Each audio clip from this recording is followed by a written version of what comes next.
Hello. I hope everybody had a good Valentine's Day yesterday, whether you celebrated it or not. As promised, I'm going to get into this differential diagnosis, part 2. And I'm going to start off with this anxiety. And as I was saying in my short reel earlier, there are 7 different anxieties in this diagnostic statistical manual. And I'll let y'all know what they are off the top. So when I get ready to get into the differential, you'll understand. This is where it's coming from. So the first anxiety in this book, it says that a person could be diagnosed with separation anxiety. I'm not going into all of them, but I'm just going to just touch what they are. See, the separation anxiety is a recurrent excessive distress experiencing the separation of a loved one or a close caregiver. So when somebody says you have anxiety, we got to start, it's 7 off the top that we're talking about. That's the first one. The second one is a phobia. You scared of heights. You know, you scared of fire. You scared of certain things. So now you have a specific phobia that's a anxiety-causing diagnosis. Social anxiety. When you're in certain social situations, you know, you have anxiety. Right? Panic disorders. When you go into a full-blown panic attack, it says this. In criteria A, for a panic disorder, it says recurrent, unexpected attack. It's an abrupt surge of intense fear or intense discomfort linked with minutes durations that happens at least 4 times a week, and it's repetitive. That's the 5th disorder when we're talking about anxiety. Then you have I told you I'm in the book, agoraphobia. You might have heard that word. That's with you getting anxious and using public places and things like that. And then the last one I would discuss is GAD, which is what they call generalized anxiety. So let me get into a differential diagnosis on how that works. So generalized anxiety says that it's excessive worry for at least 6 months.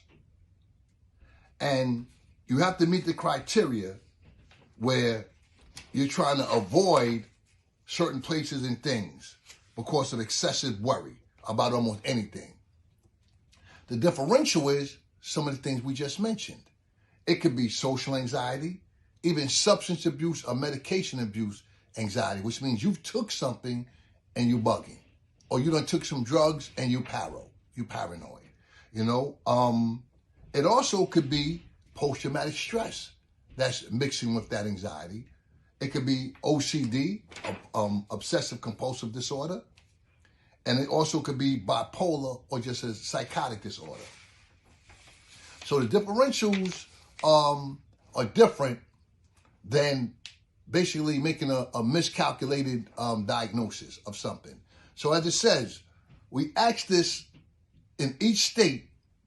It's the NCE test, and then it's the National Clinical Mental Health Examination. So for the guys that go in here and say, hey, you know, I know what anxiety is.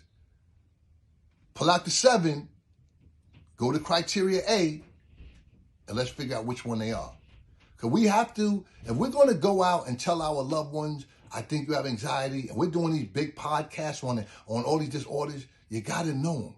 And just because you pick up the DSM-5 and you read this, no bueno. That means it's no good just because you read that. Take the test. So I'm not going to go into the challenge, but I will say this to those that just like to get on here and tell people about these diagnoses. It's some things called the practice exam at CE, counseling examination. Go there, register, and take the test. If you pass the test, you begin to start to say you're pre-qualified. Other than that, fall back. Say seek a professional. As I said before, if my brakes need fixed, I don't do that. I go to Pep Boys and call a mechanic. So these differential diagnoses was mandatory for us to know.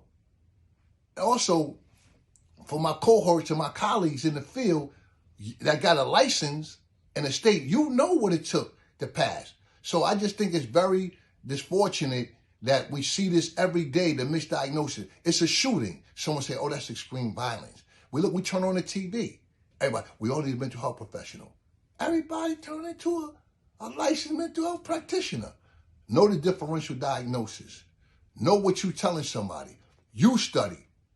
A Google search is a Google search. Do some research on that. And you know what? Go back to school and get a license if you got a following and people listening to you. Understand the differential diagnosis. In my next segment, we're going to talk about building self-esteem with your mental health. Dr. Ulysses Jackson, understanding the mental health differential diagnosis.